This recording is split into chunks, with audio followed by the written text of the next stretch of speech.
Hey guys, I am going to be honest with you. I just recorded this video 2 different times and it's like 15 or 20 minutes long, and my camera keeps deciding that it doesn't want to record right in the middle and I'm not seeing that. So this is my third take and I'm going to keep it short this time. So I think I may have led you guys astray.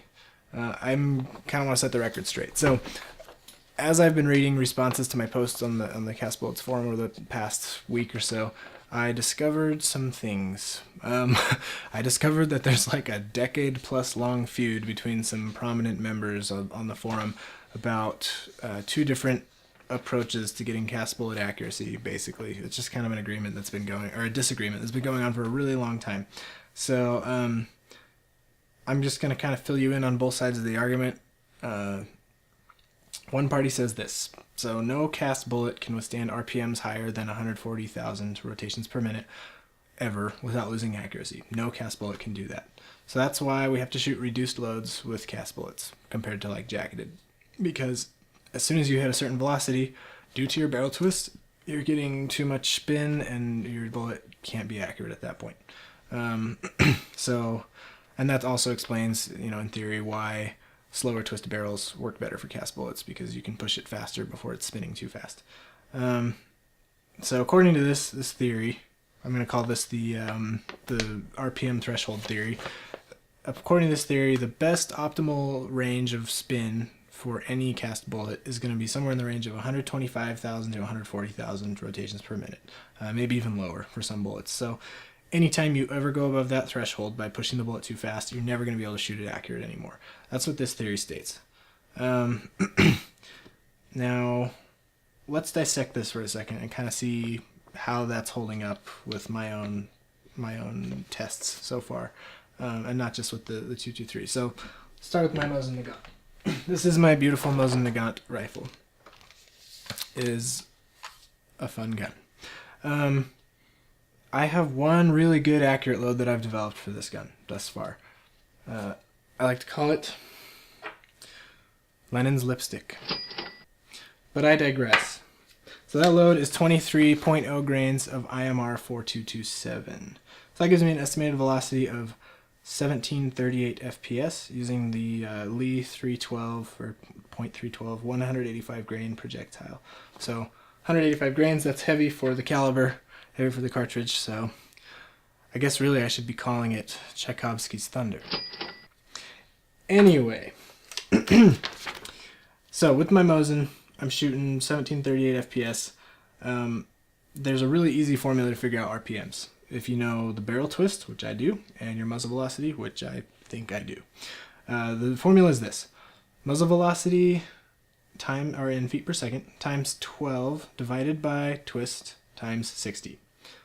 So my 9130 here, it has a twist of 1 to 9.449, or effectively, 9.5. So plug that into the formula, and my best, most accurate communist candy for my Mosin is spinning at roughly 131,700 RPM. So that falls right in the middle of the described 125,000, 140,000 threshold. Confirmed, right? Putin's pride has vindicated the RPM threshold theory. За Отечество, товарищи. На Berlin, на победу. Not so fast. In my 223 tests so far. Set that guy down. That thing's freaking heavy. In my 223 tests so far, which you guys have been watching, my most accurate loads have been 12.9 grains of IMR-4227, although that didn't cycle the action, and then also 18.5 grains of H335. So let's look at the H335 load first. That's where I'm continuing my testing from, since it actually cycles.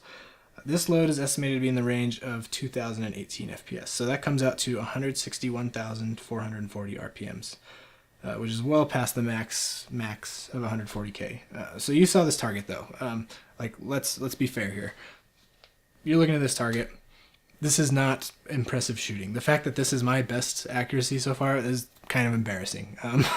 So this is not good shooting by any metric, and I think that what this means is my best H335 load so far is not exactly disproving the RPM threshold theory here. So let's look at the IMR-4227 load now, though, because this, I think, is a little more interesting. So 12.9 grains of IMR-4227 was pushing the bullet at about 2,035 FPS. So we do the math, that comes out to 162,800 RPM. That is still well above the threshold, but you look at this one, this is like 4 minutes of accuracy. So I realize we're at 25 yards. This isn't exactly like stellar either, but it's 4 minutes of accuracy. That's a 1-inch group at 25 yards. And I'm also, I mean, there's a lot of other things messing up my accuracy here, right? I didn't do any case prep. These are crappy, like wrinkled bullets because I was in such a hurry to just shoot something and try to find something that cycled that I wasn't caring about my bullet quality. You guys saw what the bases looked like because those gas checks went on all weird the first time I tried it. Like, these are not good rounds, and I'm still hitting 4 minutes of accuracy at 20,000 RPMs faster than I should be able to hit any kind of accuracy at all. So for me personally, that casts a little bit of doubt on the RPM threshold theory. So you guys remember this sad excuse for a target, right? This is 19.5 grains of H335, 10 rounds at 50 yards. And as you can see, I got 2 of them on paper. Sweet. Good shooting, Andrew. So according to RPM threshold theory, there's a simple explanation for this.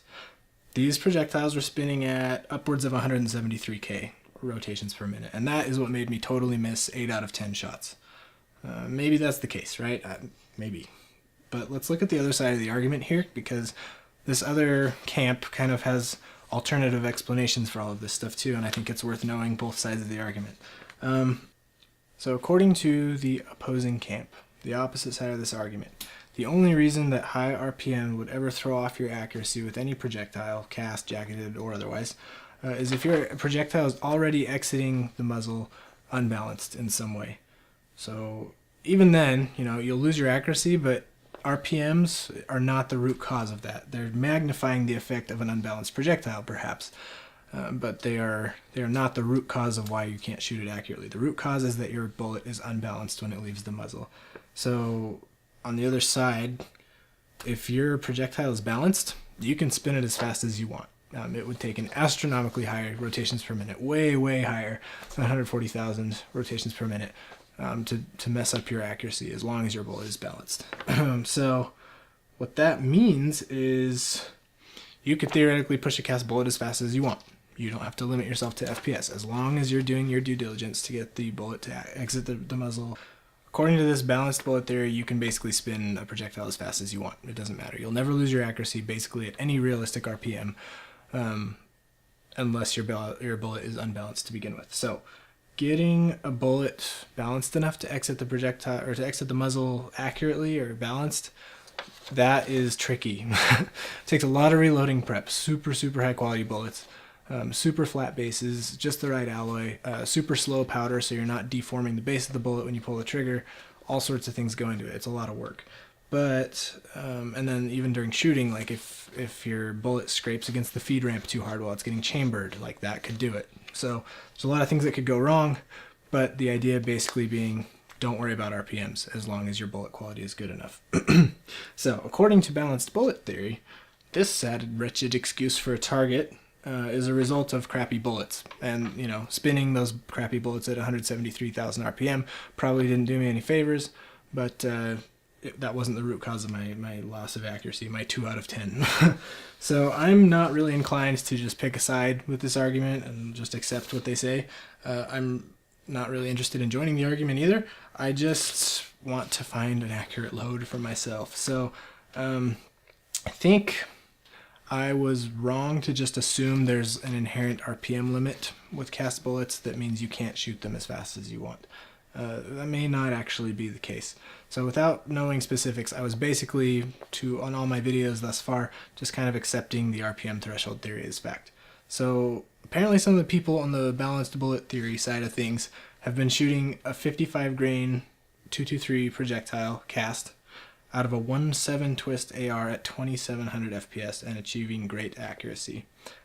So in case you haven't made your own fancy spreadsheet to calculate RPMs yet, like I have, that is 277,000 RPM. So that's literally spinning twice as fast as the RPM threshold theory says should be possible. That should be totally impossible. But according to the people doing it and actually pulling it off, they said the trick is just having it exit the muzzle balanced, like we said. So for me, I want to do my own testing. Everything we talk about here is pretty much an educated guess. until I pulled the trigger a few times. And so that's the only way to satisfy my curiosity on this for my own personal results. The biggest change I'm making for the purposes of test 3 is going to be quality control. So you can see my redneck case prep station that I've thrown together here.